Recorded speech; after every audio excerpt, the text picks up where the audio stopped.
कहानी 4। किसकी जीत। अकबर बादशाह किसी युद्ध में जाने की अपनी तैयारी कर रहे थे और सेना भी पूरी तरह से तैयार थी। थोड़े देर बादशाह भी अपने घोड़े पर सवार होकर आ पहुँचे। उनके साथ में बीरबल भी थे। बादशाह ने सेना को युद्ध के मैदान में मार्च करने का निर्देश दिया। अकबर बादशाह आगे थे।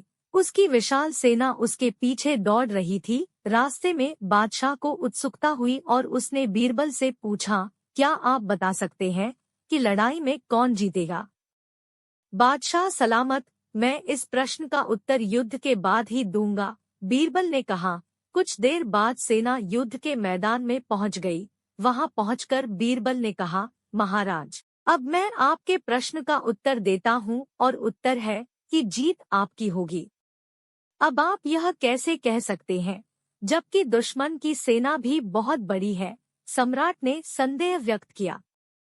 शत्रु हाथी पर सवार होता है और हाथी अपनी सूंड से मिट्टी अपने ऊपर फेंकता है और अपनी ही मस्ती में रहता है, जबकि आप घोड़े पर सवार हो और घोड़ों को जितने वाला पुरुष कहते हैं, और यह आपको कभी धोखा नहीं देगा, बीरबल ने कहा।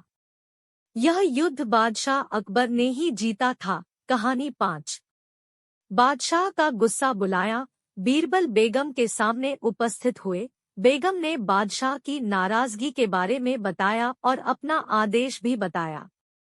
बेगम साहिबा, अगर बादशाह ने हुक्म दिया है तो जाना ही पड़ेगा, और अपनी मनपसंद चीज लेने की बात हो तो जैसा मैं कहूँ वैसा करो, बादशाह की नाराजगी भी दूर हो जाएगी। बेगम ने बीरबल के कहे अनुसार रात को बादशाह को नींद की दवा दी और उन्हें नींद में पालकी में बिठाकर अपने मायके ले आई और एक सुसज्जित शयन कक्ष में सुला दिया। जब बादशाह की नींद खुली तो वह अपने आप को किसी अनजान जगह पर पाकर हैरान रह गए। बुलाया कोई है? उनकी बेगम साहिबा मौजूद थी। वहां बेगम को देखकर वह समझ गए कि वह अपनी ससुराल में है। उन्होंने गुस्से में पूछा, तुम हमें भी यहाँ ले आए? तुमने इतना बड़ा झांसा दिया। मेरे सरताज आप ही थे जिन्होंने कहा था कि तुम अपनी मनपसंद चीज ले जा सकती हो, इसलिए लाए हो। यह सुनकर राजा का क्रोध समाप्त हो गया और मुस्कुरा कर बोले, जरूर बीरबल ने आपको यह तरकीब बताई होगी। बेगम ने सहमति में सिर हिलाया। कहानी 6। राजा का सपना सर्च फॉर। हिंदी ऐसे। मेन्यू। कहानियां। अकबर बीरबल की हिंदी कहानियां। Akbar Birbal stories in Hindi PDF। Facebook, Twitter, mail share. Akbar Birbal stories in Hindi. 11 बेहतरीन Akbar Birbal stories in Hindi download PDF। Akbar और बीरबल की कहानियां जो आपको गुदगुदाएंगी और बीरबल के चतुर दिमाग का साबुत देंगी। इन कहानियों के माध्यम से कैसे बीरबल सभी अकबर के सवालों का जवाब चतुराई से देते हैं। 1. किसका नौकर कौन? Akbar Birbal stories in Hindi. अकबर और बीरबल जब भी दरबार में अकेले होते थे तो किसी न किसी बात पर बहस हो ही जाती थी। एक दिन बादशाह अकबर बैंगन की सब्जी की खूब तारीफ कर रहे थे। बीरबल भी बादशाह को हाँ कह रहे थे। इतना ही नहीं, वह अपनी तरफ से बैंगन की तारीफ में 2-4 वाक्य भी कहते थे। अचानक बादशाह अकबर के दिल में यह बात आ गई कि बीरबल अपनी बात को कहाँ तक पूरा करते हैं। यह सोचकर बादशाह बीरबल के सामने बैंगन की बुराई करने लगे। फिर बीरबल भी बादशाह की हाँ में हाँ जोड़ने लगे कि बैंगन खाने से शारीरिक बीमारियां आदि होती है। बीरबल की बात सुनकर बादशाह अकबर हैरान रह गए और बोले, बीरबल, हम इस बात पर यकीन नहीं कर सकते। कभी आप बैंगन की तारीफ करते हैं तो कभी बुराई करते हैं।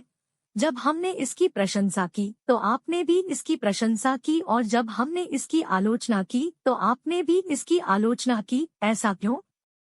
बीरबल ने नरम स्वर में कहा, बादशाह सलामत, मैं आपका नौकर हूँ, बैंगन का नौकर नहीं। 2. भगवान जो भी करते हैं भला करते हैं। Akbar Birbal stories in Hindi. बीरबल एक ईमानदार और धार्मिक व्यक्ति थे। वह प्रतिदिन बिना किसी नागा के भगवान की पूजा करते थे। इससे उन्हें नैतिक और मानसिक मजबूती मिली थी। वह अक्सर कहा करते थे कि ईश्वर जो कुछ भी करता है वह मनुष्य की भलाई के लिए करता है। कभी कभी हमें लगता है कि भगवान की हम पर कृपा नहीं है, लेकिन ऐसा होता नहीं है। कई बार लोग उनके वरदान को श्राप भी समझ लेते हैं। वह हमें थोड़ा दर्द देता है ताकि हम बड़े दर्द से बच सकें। एक दरबारी को बीरबल की ऐसी बातें अच्छी नहीं लगी। एक दिन दरबार में बीरबल को संबोधित करते हुए उसी दरबारी ने कहा, देखो भगवान ने मेरे साथ क्या किया है। कल दोपहर को जब मैं जानवरों के लिए चारा काट रहा था, उसी समय अचानक मेरी एक उंगली कट गई। क्या आप इस बात से सहमत हैं कि भगवान ने मेरे लिए यह अच्छा किया है? कुछ देर चुप रहने के बाद बीरबल ने कहा, मैं अब भी इस पर विश्वास करता हूँ, क्योंकि भगवान जो कुछ भी करता है वह मनुष्य की भलाई के लिए करता है। यह सुनकर दरबारी नाराज हो गए कि मेरी उंगली कट गई और बीरबल को इसमें भी अच्छाई नजर आई। मेरा दर्द जैसे कुछ नहीं। अन्य दरबारियों ने भी आवाज गूंजी। फिर बीच में बीच बचाव करते हुए बादशाह अकबर ने कहा, बीरबल, हमें भी अल्लाह पर भरोसा है, लेकिन यहाँ हम आपसे सहमत नहीं हैं। इस दरबार के मामले में उसकी तारीफ करने लायक कुछ भी नहीं है। बीरबल मुस्कुराए और कहा, अच्छा, ये तो समय ही बताएगा। 2 महीने बीत चुके थे। दरबारी जिसकी एक उंगली कट गई थी, वह घने जंगल में शिकार के लिए गया था। एक दिन जानवर का पीछा करते हुए वह आदिवासियों के इलाके में चला गया। वे आदिवासी अपने देवता को प्रसन्न करने के लिए मानव बलि में विश्वास करते थे। तब दरबारी पकड़ा गया और बलि चढ़ाने के लिए मंदिर ले जाया गया। लेकिन जब पुजारी ने उसके शरीर का निरीक्षण किया तो उसे एक उंगली गायब मिली। नहीं, इस आदमी की बलि नहीं दी जा सकती। मंदिर के पुजारी ने कहा कि अगर 9 अंगुल वाले इस आदमी की बलि दी जाती है तो हमारे देवता अप्रसन्न होकर क्रोधित होंगे। उन्हें अधूरा बलिदान पसंद नहीं है। हमें महामारी और बाढ़ या सूखे के प्रकोप का सामना करना पड़ सकता है, इसलिए इसे छोड़ देना ही बेहतर होगा। और वह दरबारी मुक्त हो गया। अगले दिन वह दरबारी दरबार में बीरबल के पास आकर रोने लगा। उसी समय बादशाह भी दरबार में आए और उस दरबारी को बीरबल के पास रोता देख हैरान हो गए। तुम्हें क्या हुआ, रो क्यों रहे हो? अकबर ने सवाल किया। जवाब में दरबारी ने विस्तार से अपनी आपबीती सुनाई। उन्होंने कहा कि अब मुझे विश्वास हो गया है कि भगवान जो कुछ भी करते हैं वह केवल मनुष्य की भलाई के लिए करता है। अगर मेरी उंगली नहीं काटी जाती तो आदिवासी मेरी बलि जरूर देते, इसलिए रो रहा हूँ, लेकिन ये आंसू खुशी के हैं। मैं खुश हूँ कि मैं जिंदा हूँ। ईश्वर में आस्था को संदेह की दृष्टि से देखना मेरी गलती थी। अकबर धीरे से मुस्कुराए और दरबारियों की ओर देखा, जो सिर झुकाए चुपचाप खड़े थे। अकबर गर्व महसूस कर रहे थे कि बीरबल जैसा बुद्धिमान व्यक्ति उनके दरबारियों में से एक था। 3. किसका पानी अच्छा? Akbar Birbal stories in Hindi. एक समय की बात है, अकबर ने भरे हुए दरबार में अपने दरबारियों से पूछा कि कौन बता सकता है कि कौन सी नदी का पानी सबसे अच्छा है। सभी दरबारियों ने एकमत से उत्तर दिया, गंगा जल सर्वोत्तम है। लेकिन बीरबल ने बादशाह के सवाल का जवाब नहीं दिया। उसे चुपचाप देखकर राजा ने कहा, बीरबल, तुम चुप क्यों हो? बीरबल ने कहा, बादशाह हुजूर, सबसे अच्छा पानी यमुना नदी का है। अचानक बीरबल का यह उत्तर सुनकर बादशाह को बड़ा आश्चर्य हुआ और उसने कहा, आपने ऐसा किस आधार पर कहा है, जब आपके धार्मिक ग्रंथों में गंगा नदी के जल को पवित्र बताया गया है और आप कह रहे हैं कि यमुना नदी का जल सबसे अच्छा है? बीरबल ने कहा, बादशाह हुजूर, मैं पानी की तुलना अमृत से कैसे कर सकता हूँ? गंगा में बहता पानी सिर्फ पानी नहीं, अमृत है। इसलिए मैंने कहा कि यमुना का पानी सबसे अच्छा है। बादशाह और सभी दरबारी अनुत्तरित हो गए और उन्हें विश्वास करना पड़ा कि बीरबल सही थे। 4. किसकी जीत? Akbar Birbal stories in Hindi. अकबर बादशाह किसी युद्ध में जाने की अपनी तैयारी कर रहे थे और सेना भी पूरी तरह से तैयार थी। थोड़े देर बादशाह भी अपने घोड़े पर सवार होकर आ पहुँचे। उनके साथ में बीरबल भी थे। बादशाह ने सेना को युद्ध के मैदान में मार्च करने का निर्देश दिया। अकबर बादशाह आगे थे, उसकी विशाल सेना उसके पीछे दौड़ रही थी। रास्ते में बादशाह को उत्सुकता हुई और उसने बीरबल से पूछा, क्या आप बता सकते हैं कि लड़ाई में कौन जीतेगा? बादशाह सलामत, मैं इस प्रश्न का उत्तर युद्ध के बाद ही दूंगा, बीरबल ने कहा। कुछ देर बाद सेना युद्ध के मैदान में पहुंच गई। वहां पहुंचकर बीरबल ने कहा, महाराज, अब मैं आपके प्रश्न का उत्तर देता हूं और उत्तर है कि जीत आपकी होगी। अब आप यह कैसे कह सकते हैं, जबकि दुश्मन की सेना भी बहुत बड़ी है? सम्राट ने संदेह व्यक्त किया। शत्रु हाथी पर सवार होता है और हाथी अपनी सूंड से मिट्टी अपने ऊपर फेंकता है और अपनी ही मस्ती में रहता है, जबकि आप घोड़े पर सवार हो और घोड़ों को जीतने वाला पुरुष कहते हैं, और यह आपको कभी धोखा नहीं देगा, बीरबल ने कहा। यह युद्ध बादशाह अकबर ने ही जीता था। 5. बादशाह का गुस्सा। बादशाह अकबर अपनी पत्नी से किसी बात को लेकर नाराज हो गए। नाराजगी इतनी बढ़ गई कि उन्होंने बेगम को अपने मायके जाने के लिए कहा। बेगम ने सोचा कि शायद बादशाह ने गुस्से में ऐसा कह। एक दिन बादशाह अकबर ने बीरबल से पूछा, बीरबल जरा बताओ तो उस दुनिया में किसकी संख्या अधिक है, जो देख सकते हैं या जो अंधे हैं?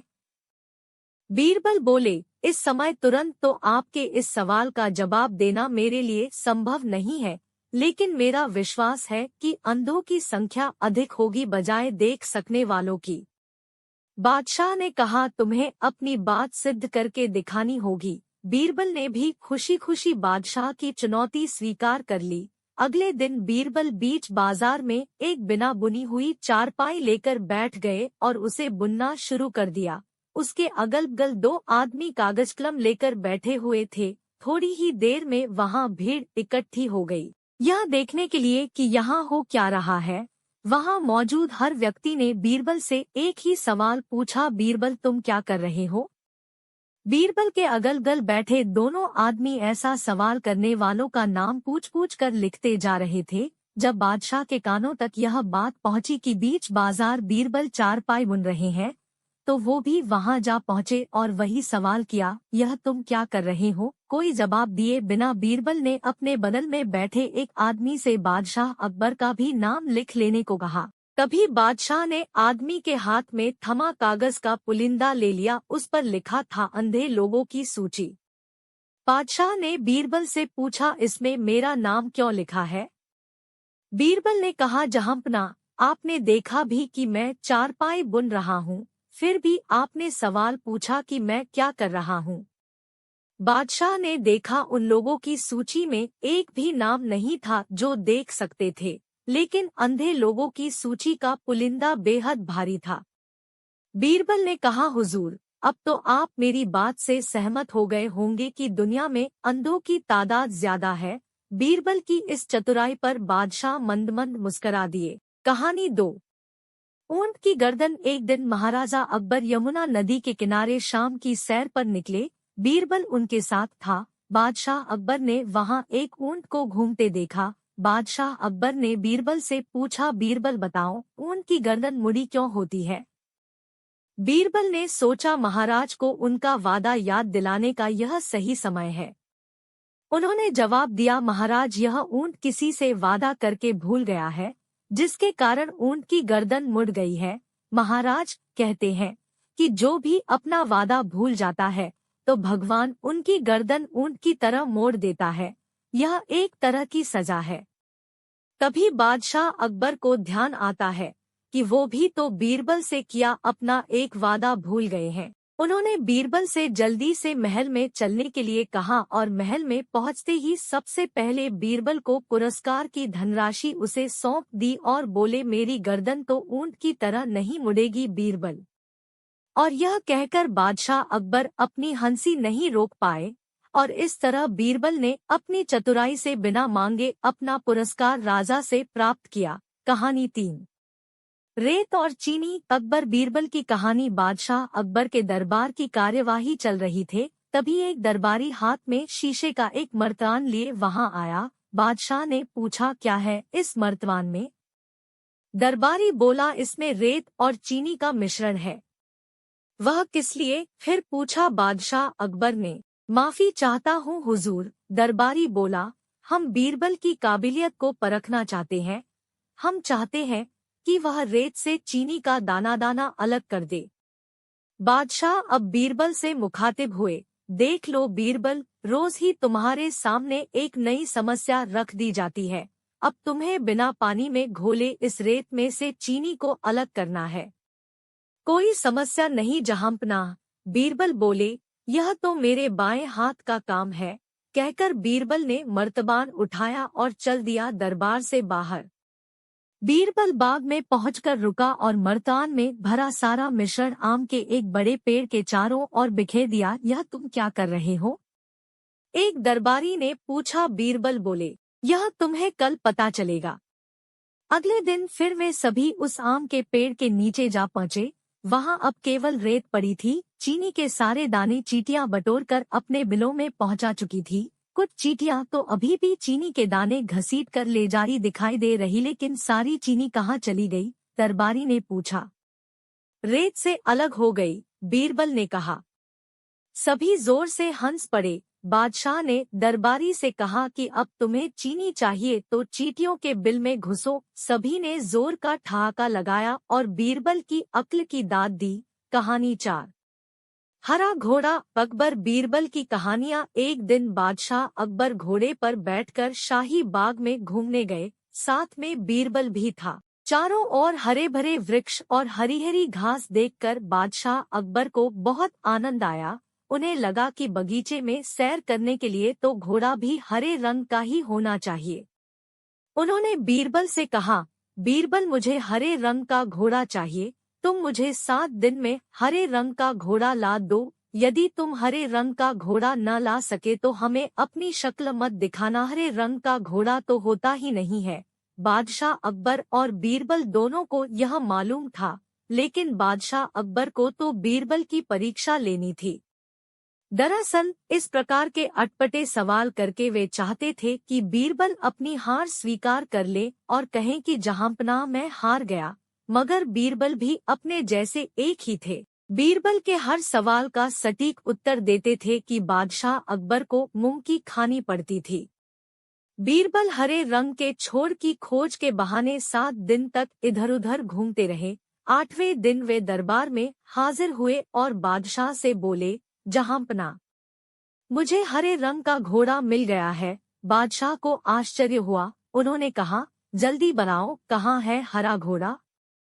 दरबार में उपस्थित होकर बीरबल ने बादशाह के सामने क्या शर्त रखी? बीरबल ने कहा, जहांपनाह, घोड़ा तो आपको मिल जाएगा। मैंने बड़ी मुश्किल से उसे खोजा है, मगर उसके मालिक ने 2 शर्त रखी है। पहली शर्त तो यह है कि घोड़ा लेने के लिए आपको स्वयं जाना होगा। यह तो बड़ी आसान शर्त है। दूसरी शर्त क्या है? घोड़ा खास रंग का है, इसलिए उसे लाने का दिन भी खास ही होगा।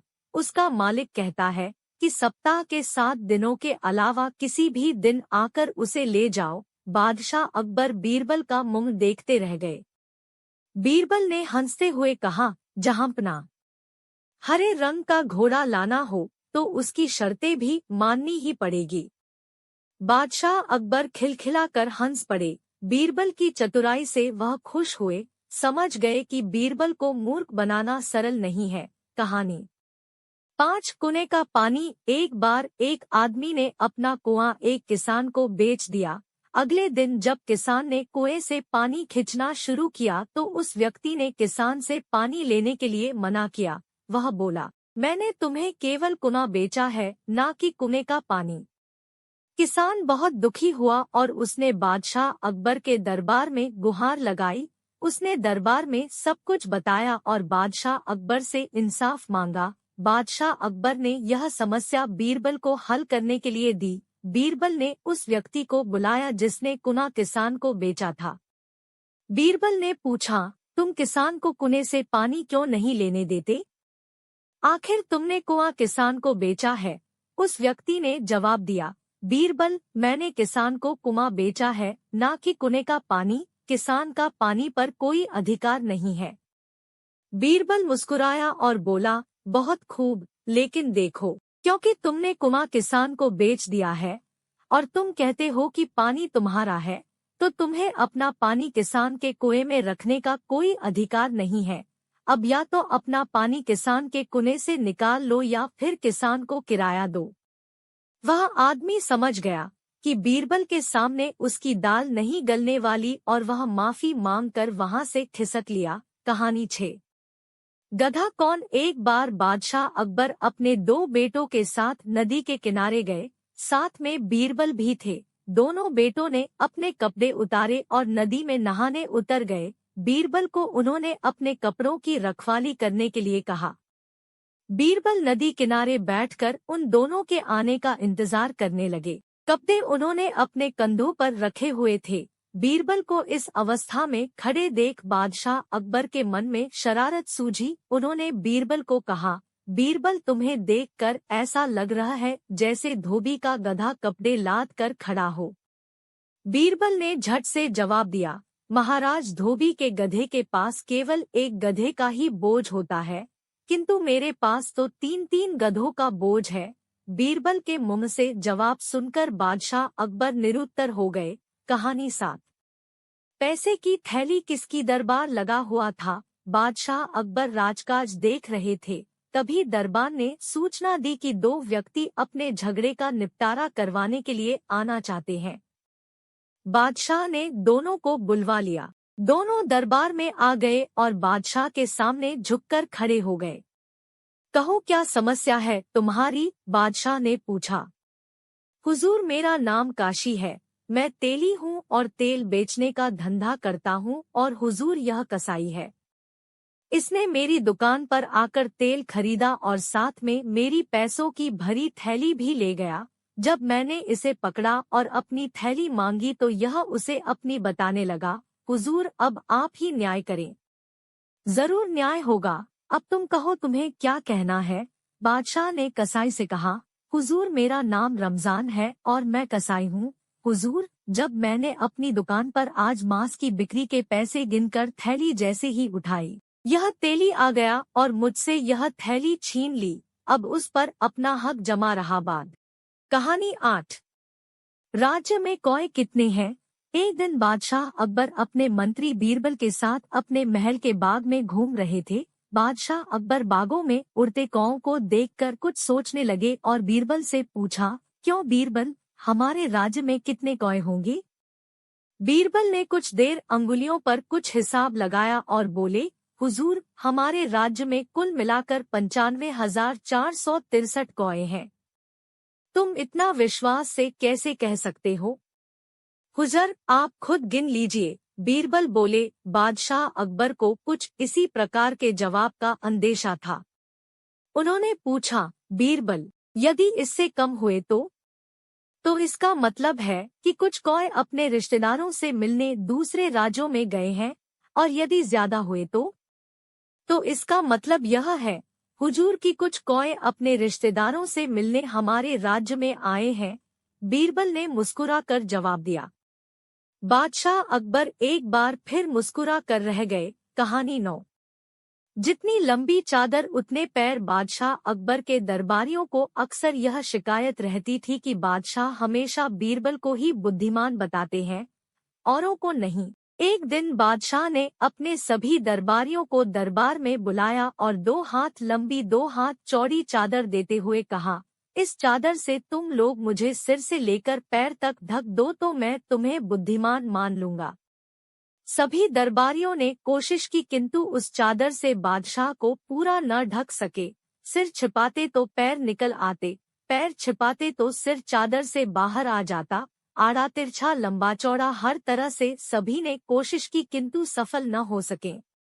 अब बादशाह ने बीरबल को बुलाया और वही चादर देते हुए उन्हें ढकने को कहा। जब बादशाह लेटे तो बीरबल ने बादशाह के फैले हुए पैरों को सिकोड़ लेने को कहा। बादशाह ने पैर सिकोड़े और बीरबल ने सिर से पांव तक चादर से ढक दिया। अन्य दरबारी आश्चर्य से बीरबल की ओर देख रहे थे। तब बीरबल ने कहा, जितनी लंबी चादर उतने ही पैर पसारो। कहानी 10। खाने के बाद लेटना। किसी समय बीरबल ने बादशाह अकबर को यह कहावत सुनाई थी कि खाकर लेट जा और मारकर भाग जा, यह सयाने लोगों की पहचान है।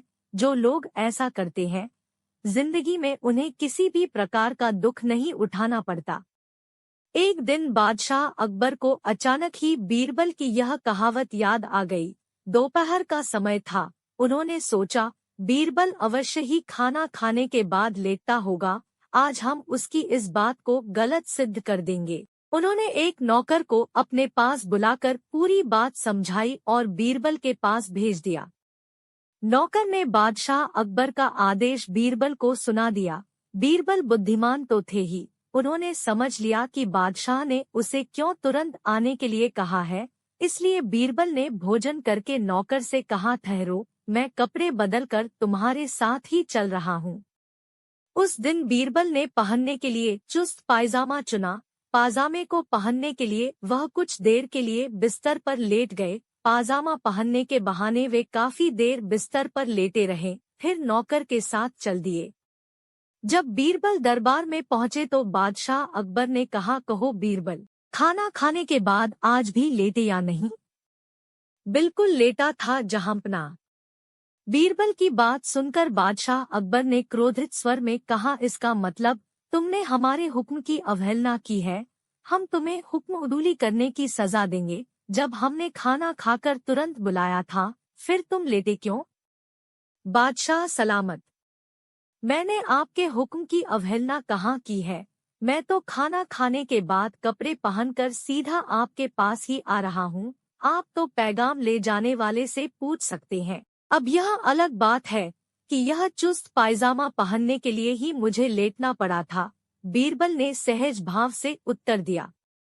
बादशाह अकबर बीरबल की चतुरता को समझ गए और मुस्करा पड़े। कहानी एक, किसका नौकर कौआ। कहानियाँ। अकबर बीरबल की हिंदी कहानियाँ।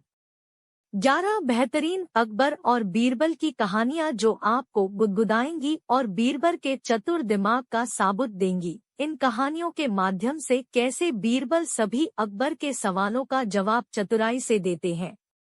एक, किसका नौकर कौन। Akbar Birbal stories in Hindi. अकबर और बीरबल जब भी दरबार में अकेले होते थे तो किसी न किसी बात पर बहस हो ही जाती थी। एक दिन बादशाह अकबर बैंगन की सब्जी की खूब तारीफ कर रहे थे। बीरबल भी बादशाह को हाँ कह रहे थे। इतना ही नहीं, वह अपनी तरफ से बैंगन की तारीफ में 2-4 वाक्य भी कहते थे।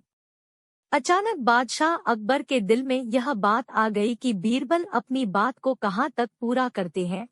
यह सोचकर बादशाह बीरबल के सामने बैंगन की बुराई करने लगे। फिर बीरबल भी बादशाह की हाँ में हाँ जोड़ने लगे कि बैंगन खाने से शारीरिक बीमारियां आदि होती है।